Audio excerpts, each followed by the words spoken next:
brought to you by WikiVidi Documentaries. Che Guevara. Ernesto Che Guevara was an Argentine Marxist revolutionary, physician, author, guerrilla leader, diplomat, and military theorist. A major figure of the Cuban Revolution. His stylized visage has become a ubiquitous countercultural symbol of rebellion and global insignia in popular culture. As a young medical student, Guevara traveled throughout South America and was radicalized by the poverty, hunger, and disease he witnessed. His burgeoning desire to help overturn what he saw as the capitalist exploitation of Latin America by the United States prompted his involvement in Guatemala's social reforms under President Jacobo Árbenz, whose eventual CIA-assisted overthrow, at the behest of the United Fruit Company, solidified Guevara's political ideology. Later, in Mexico City, he met Raúl and Fidel Castro, joined their 26th of July movement, and sailed to Cuba aboard the yacht Granma, with the intention of overthrowing US-backed Cuban dictator Fulgencio Batista. Guevara soon rose to prominence among the insurgents, was promoted to second-in-command, and played a pivotal role in the victorious two-year guerrilla campaign that deposed the Batista regime. Following the Cuban Revolution, Guevara performed a number of key roles in the new government. These included reviewing the appeals and firing squads for those convicted as war criminals during the revolutionary tribunals, instituting agrarian land reform as Minister of Industries, helping spearhead a successful nationwide literacy campaign, serving as both National Bank President and Instructional Director for Cuba's armed forces, and traversing the globe as a diplomat on behalf of Cuban socialism. Such positions also allowed him to play a central role in training the militia forces who repelled the Bay of Pigs invasion, and bringing the Soviet nuclear-armed ballistic missiles to Cuba, which precipitated the 1962 Cuban Missile Crisis. Additionally, he was a prolific writer and diarist, composing a seminal manual on guerrilla warfare, along with a best-selling memoir about his youthful continental motorcycle journey.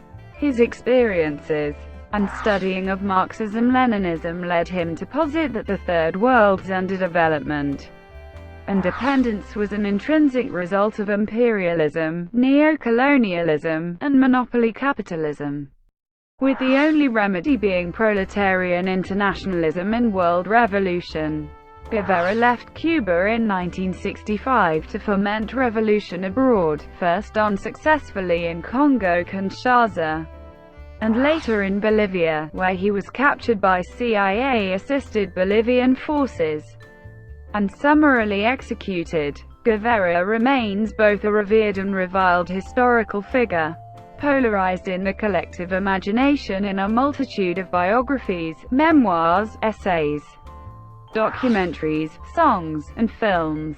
As a result of his perceived martyrdom, poetic invocations for class struggle, and desire to create the consciousness of a new man, driven by moral rather than material incentives, he has evolved into a quintessential icon of various leftist-inspired movements.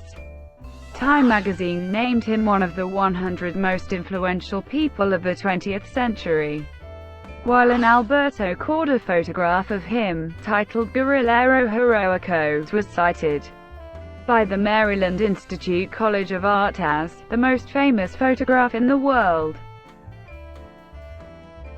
Early life.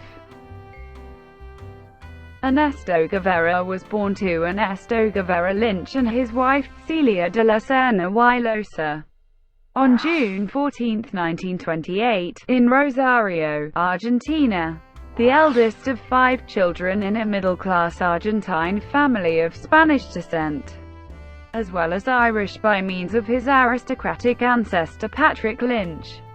In accordance With the flexibility allowed in Spanish naming customs, his legal name will sometimes appear with de la Serna and or Lynch accompanying it, referring to chess, restless nature. His father declared, "The first thing to note is that in my son's veins flowed the blood of the Irish rebels." Very early on in life, Ernesto developed an affinity for the poor.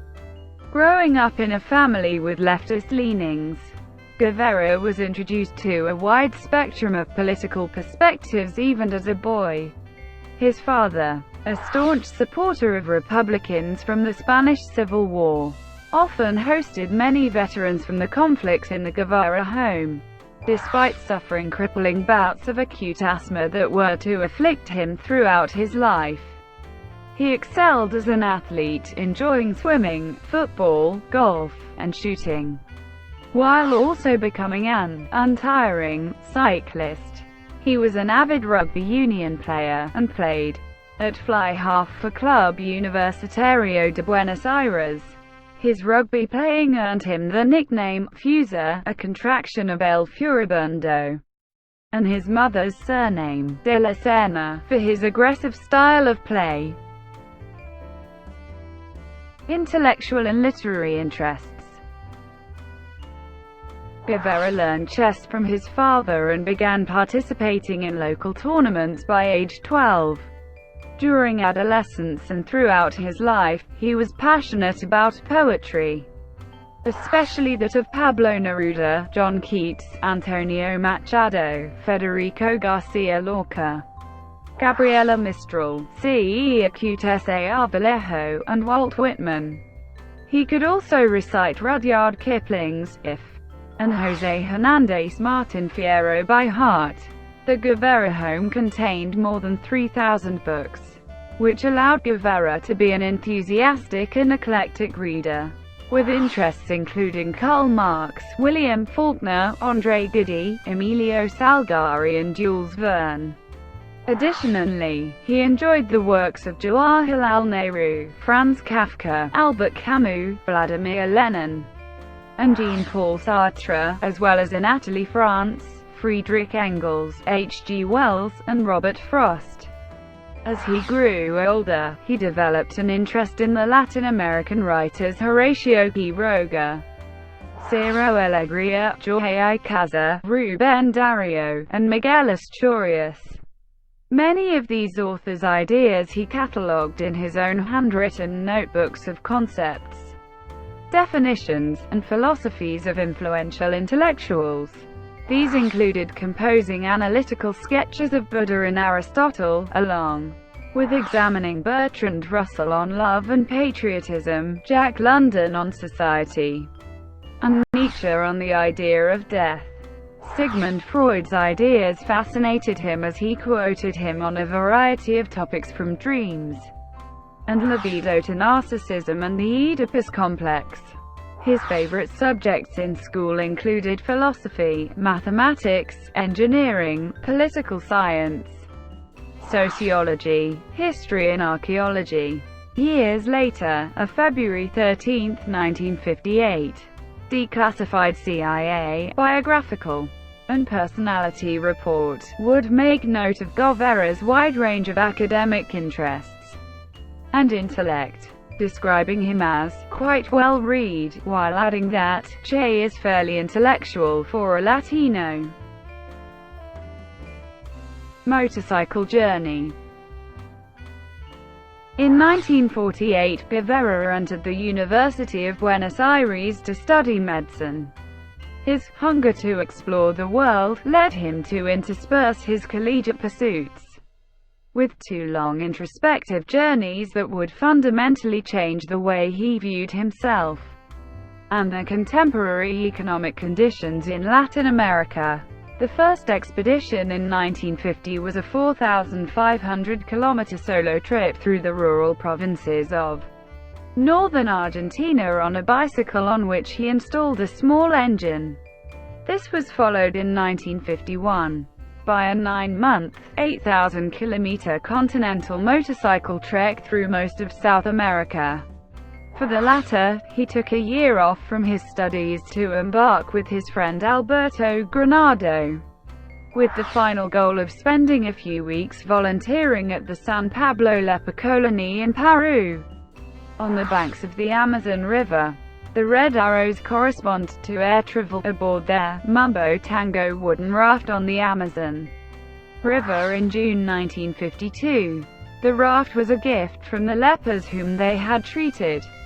In Chile, Guevara found himself enraged by the working conditions of the miners in Anaconda's Chuquicamata copper mine and moved by his overnight encounter in the Atacama Desert with a persecuted communist couple who did not even own a blanket, describing them as the shivering flesh and blood victims of capitalist exploitation.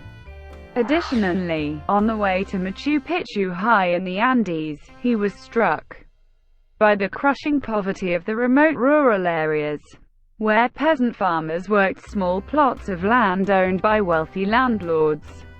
Later on his journey, Guevara was especially impressed by the camaraderie among those living in a leper colony, stating, "The highest forms of human solidarity and loyalty arise among such lonely and desperate people." Guevara used notes taken during this trip to write an account titled The Motorcycle Diaries, which later became a New York Times bestseller and was adapted into a 2004 award-winning film of the same name. The journey took Guevara through Argentina, Chile, Peru, Ecuador, Colombia, Venezuela, Panama, and Miami, Florida, for 20 days, before returning home to Buenos Aires. By the end of the trip, he came to view Latin America not as a collection of separate nations, but as a single entity requiring a continent-wide liberation strategy. His conception of a borderless, united Hispanic America sharing a common Latino heritage was a theme that recurred prominently during his later revolutionary activities. Upon returning to Argentina, he completed his studies and received his medical degree in June 1953, making him officially Dr. Ernesto Guevara. Guevara later remarked that through his travels in Latin America, he came in close contact with poverty, hunger and disease, along with the inability to treat a child because of lack of money and stupefaction provoked by the continual hunger and punishment that leads a father to accept the loss of a son as an unimportant accident. It was these experiences which Guevara cites as convincing him that in order to help these people, he needed to leave the realm of medicine and consider the political arena of armed struggle. Guatemala, Árbenz, and United Fruit. On July 7, 1953, Guevara set out again, this time to Bolivia, Peru, Ecuador, Panama, Costa Rica, Nicaragua, Honduras and El Salvador. On December 10, 1953, before leaving for Guatemala, Guevara sent an update to his arbitries from San Jose, Costa Rica. In the letter, Guevara speaks of traversing the dominion of the United Fruit Company, a journey which convinced him that the company's capitalist system was a terrible one. This affirmed indignation carried the more aggressive tone he adopted in order to frighten his more conservative relatives, and ends with Guevara swearing on an image of the then recently deceased Joseph Stalin, not to rest until these octopuses have been vanquished. Later that month, Guevara arrived in Guatemala, where President Jacobo Árbenz Guzman headed a democratically elected government that, through land reform and other initiatives, was attempting to end the latifunda system. To accomplish this, President Árbenz had enacted a major land reform program, where all uncultivated portions of large land holdings were to be expropriated and redistributed to landless peasants. The biggest landowner, and one most affected by the reforms, was the United Fruit Company. from which the Árbenz government had already taken more than of uncultivated land. Pleased with the road the nation was heading down, Guevara decided to settle down in Guatemala so as to perfect himself and accomplish whatever may be necessary in order to become a true revolutionary. In Guatemala City, Guevara sought out Hilda Gadea Acosta, a Peruvian economist who was well connected politically as a member of the left-leaning Alianza Popular Revolucionaria Americana. She introduced Guevara to a number of high-level officials in the Árbenz government. Guevara then established contact with a group of Cuban exiles linked to Fidel Castro through the July 26, 1953 attack on the Moncada barracks in Santiago de Cuba. During this period, he acquired his famous nickname, due to his frequent use of the Argentine filisyllable che. During his time in Guatemala, Guevara was helped by other Central American exiles, one of whom, Helena Leva de Holst, provided him with food and lodging, discussed her travels to study Marxism in Russia and China, and to whom Guevara dedicated a poem, Invitation al Camino. On May 15, 1954, a shipment of Skoda infantry and light artillery weapons was dispatched from Communist Czechoslovakia for the Árbenz government, and arrived in Puerto Barrios. As a result, the United States government, which since 1953 had been tasked by President Eisenhower to remove Árbenz from power in the multifaceted CIA operation code-named PBS-UCCESS, responded by saturating Guatemala with anti-Árbenz propaganda through radio, and dropped leaflets, and began bombing raids using unmarked airplanes. The United States also sponsored a force of several hundred Guatemalan refugees and mercenaries who were headed by Castillo Armas to help remove the Árbenz government. Though the impact of the U.S. actions on subsequent events is debatable, by late June, Árbenz came to the conclusion that resistance against the giant to the north was futile, and resigned. This allowed Armas and his CIA-assisted forces to march into Guatemala City and establish a military junta, which would, 12 days later on July 8, elect Armas president.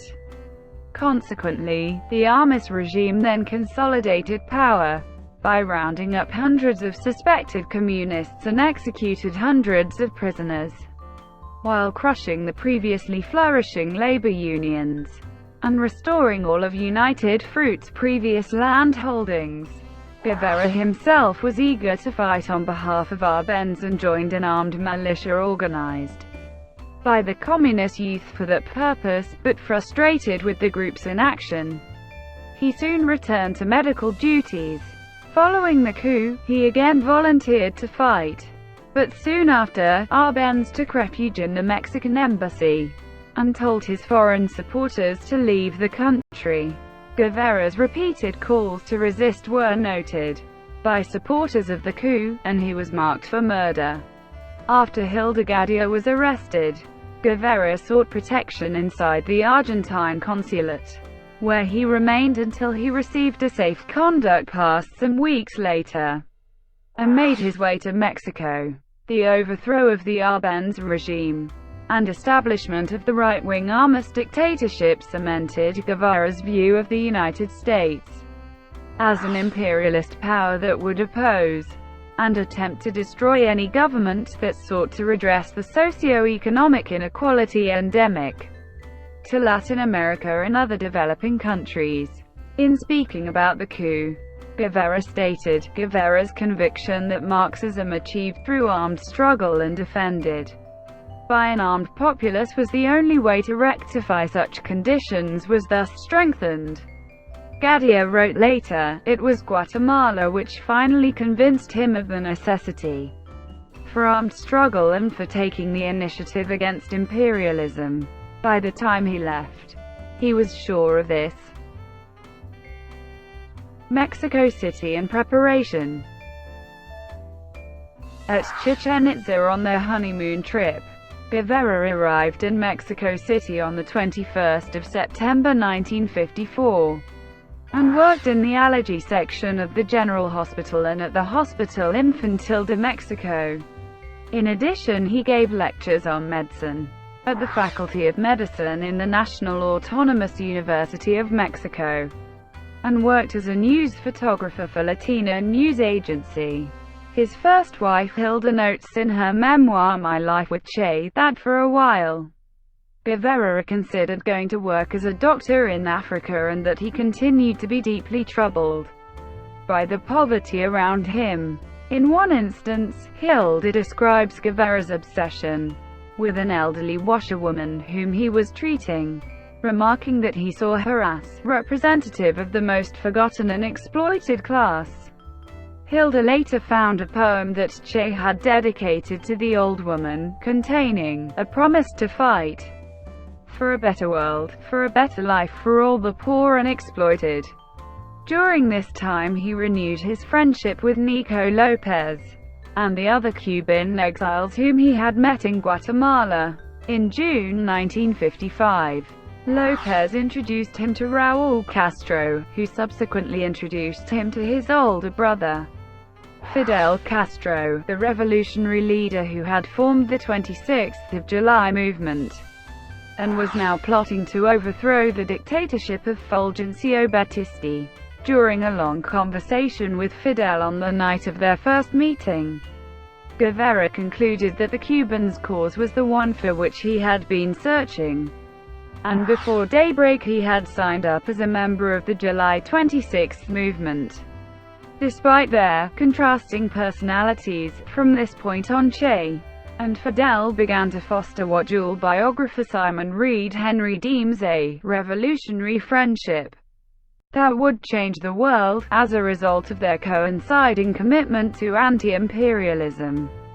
By this point in Guevara's life, he deemed that US-controlled conglomerates installed and supported repressive regimes around the world. In this vein, he considered Batista a U.S. puppet whose strings needed cutting. Although he planned to be the group's combat medic, Guevara participated in the military training with the members of the movement. The key portion of training involved learning hit-and-run tactics of guerrilla warfare. Guevara and the others underwent arduous 15-hour marches over mountains, across rivers, and through the dense undergrowth, learning and perfecting the procedures of ambush and quick retreat. From the start, Guevara was Alberto Bios' prize student among those in training, scoring the highest on all of the tests given. At the end of the course, he was called the best guerrilla of them all by their instructor, General Bayo. Guevara then married Gadia in Mexico in September 1955, before embarking on his plan to assist in the liberation of Cuba. Invasion, warfare, and Santa Clara. Cuba, November 1958. The first step in Castro's revolutionary plan was an assault on Cuba from Mexico via the Granma, an old, leaky cabin cruiser. They set out for Cuba on November 25, 1956. Attacked by Batista's military soon after landing, many of the 82 men were either killed in the attack or executed upon capture. Only 22 found each other afterwards. During this initial bloody confrontation, Guevara laid down his medical supplies and picked up a box of ammunition dropped by a fleeing comrade, proving to be a symbolic moment in Che's life. Only a small band of revolutionaries survived to regroup as a bedraggled fighting force deep in the Sierra Maestra Mountains, where they received support from the urban guerrilla network of Frank Pais, the 26th of July movement, and local campesinos. With the group withdrawn to the Sierra, the world wondered whether Castro was alive or dead until early 1957, when the interview by Herbert Matthews appeared in the New York Times. The article presented a lasting almost mythical image for Castro and the guerrillas. Guevara was not present for the interview, but in the coming months, he began to realize the importance of the media in their struggle. Meanwhile, as supplies and morale diminished, and with analogy to mosquito bites which resulted in agonizing walnut-sized cysts on his body, Guevara considered these the most painful days of the war. During Guevara's time living hidden among the poor subsistence farmers of the Sierra Maestra Mountains, he discovered that there were no schools, no electricity, minimal access to healthcare, and more than 40% of the adults were illiterate. As the war continued, Guevara became an integral part of the rebel army and convinced Castro with competence, diplomacy, and patience. Guevara set up factories to make grenades, built ovens to bake bread, taught new recruits about tactics, and organized schools to teach illiterate campesinos to read and write. Moreover, Guevara established health clinics, workshops to teach military tactics, and a newspaper to disseminate information. The man whom Time dubbed 3 years later, Castro's brain at this point was promoted by Fidel Castro to Comandante of a Second Army column. As second-in-command, Guevara was a harsh disciplinarian who sometimes shot defectors. Deserters were punished as traitors, and Guevara was known to send squads to track those seeking to go AWOL. As a result, Guevara became feared for his brutality and ruthlessness. During the guerrilla campaign, Guevara was also responsible for the sometimes summary execution of a number of men accused of being informers, deserters, or spies. In his diaries, Guevara described the first such execution of Eutimio Guerra, a peasant army guide who admitted treason. When it was discovered, he accepted the promise of 10,000 pesos for repeatedly giving away the rebels' position for attack by the Cuban Air Force. Such information also allowed Batista's army to burn the homes of peasants sympathetic to the revolution. Upon Guevara's request that they end his life quickly, Che stepped forward and shot him in the head, writing, "The situation was uncomfortable for the people and for Eutimio, so I ended the problem giving him a shot with a .32 pistol in the right side of the brain, with exit orifice in the right temporal lobe."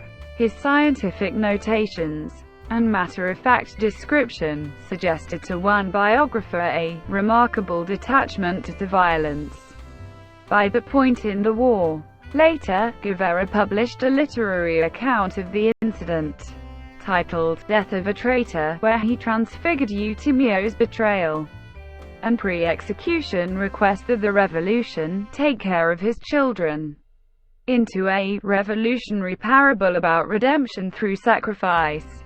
Although he maintained a demanding and harsh disposition, Guevara also viewed his role of commander as one of a teacher, entertaining his men during breaks between engagements with readings from the likes of Robert Louis Stevenson, Cervantes, and Spanish lyric poets. Together with this role, and inspired by José Martí's principle of literacy without borders, Guevara further ensured that his rebel fighters made daily time to teach the uneducated campesinos with whom they lived and fought to read and write, in what Guevara termed the battle against ignorance.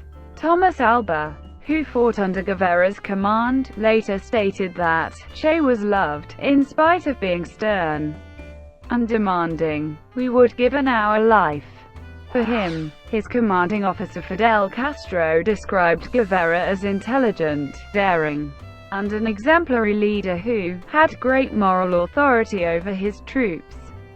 Castro further remarked that Guevara took too many risks, even having a tendency toward foolhardiness. Guevara's teenage lieutenant, Joel Iglesias, recounts such actions in his diary, noting that Guevara's behavior in combat even brought admiration from the enemy. On one occasion, Iglesias recounts the time he had been wounded in battle, stating, "Che ran out to me, defying the bullets, threw me over his shoulder, and got me out of there. The guards didn't dare fire at him. Later they told me he made a great impression on them when they saw him run out with his pistol stuck in his belt, ignoring the danger.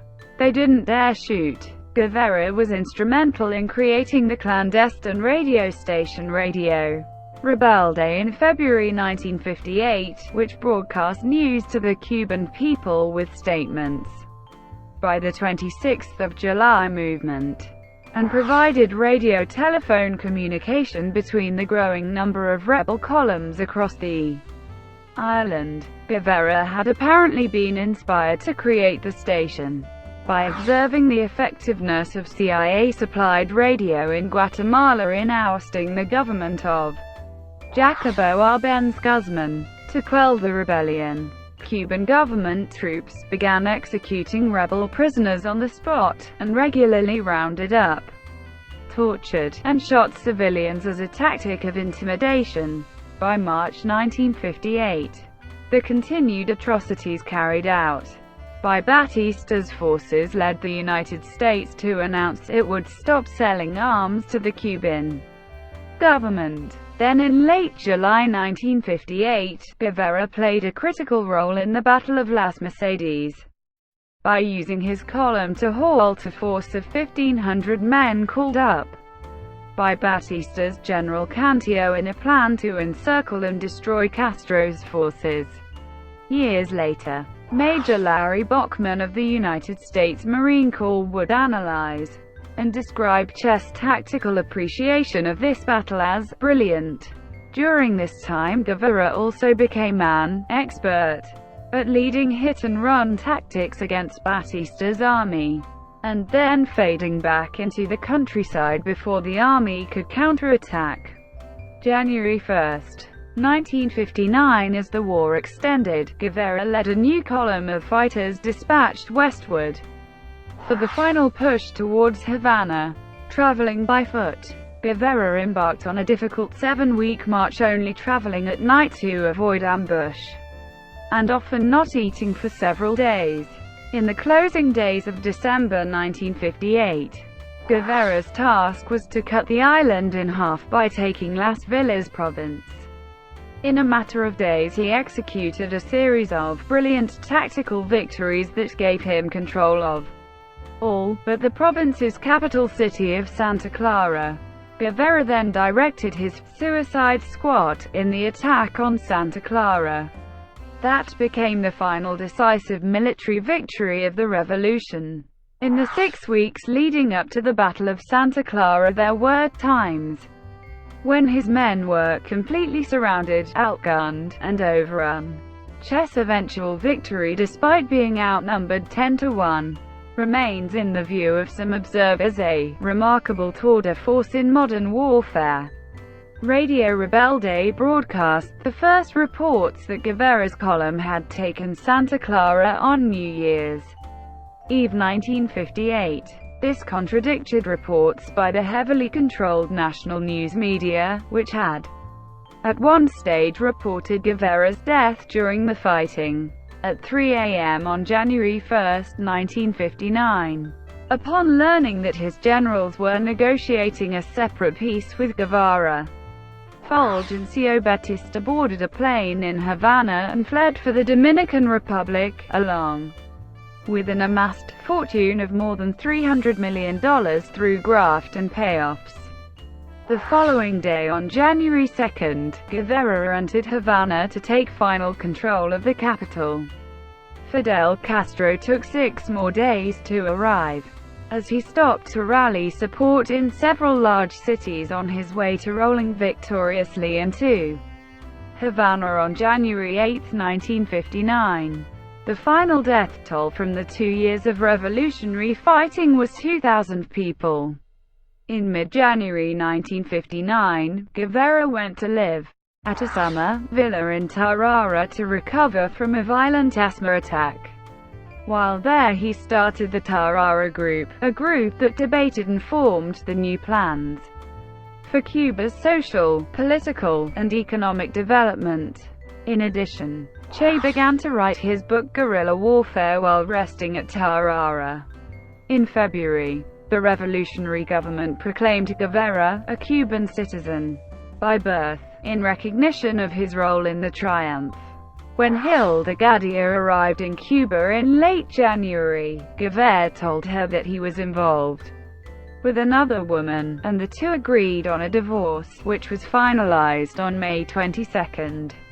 On June 2, 1959, he married Aleida March, a Cuban-born member of the 26th of July movement, with whom he had been living since late 1958. Guevara returned to the seaside village of Tarara in June for his honeymoon with Aleida. In total, Guevara would ultimately have 5 children from his 2 marriages. Thank you for watching. Brought to you by WikiVidi Documentaries. Please like and subscribe below.